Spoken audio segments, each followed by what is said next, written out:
We shouldn't be comparing ourselves to anyone. Any comparison we make right now is unfair because we don't all start from the same place, we don't have the same opportunities or the same conditions. And still, we usually compare ourselves to people who already made it, people who seem to have everything figured out. But that kind of comparison erases everything we do have. The only fair comparison is with our past selves. So instead of asking why I'm not there yet, we can ask, are we learning something new? Are we a little more aware than we were before? Are we making slightly better decisions even if they're not perfect? That's what process looks like in our 20s. Not clarity, but self-understanding. The crisis of our 20s isn't a failure, it's a formation process. And that's why this stage matters so much, because what we try, what we fail at, what we learn and repeat right now, it's quietly shaping who we're becoming. And if this stage is already shaping us, then the questions become, how do we move through it with a little more intention and compassion toward ourselves? That's where these pillars come in, living experiences that expand us. This isn't about money, it's about expanding our inner world. When we meet different people, listen to new ideas, and see other ways of living, something shifts inside us. We start realizing that life isn't just one version, that there isn't only one right path.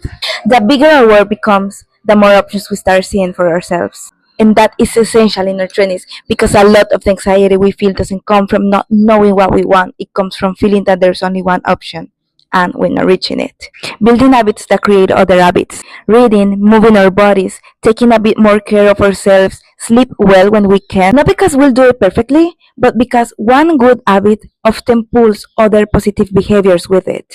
When we read, we start thinking differently. When we move, we have more energy to create. When we take care of ourselves, we start choosing ourselves more often. Because in our 20s, we don't need to do everything right. We just need to begin.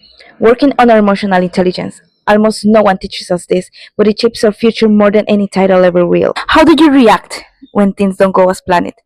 How do we talk to ourselves when things mess up? What do we do with frustration, fear, or comparison? Because emotional intelligence isn't about not feeling.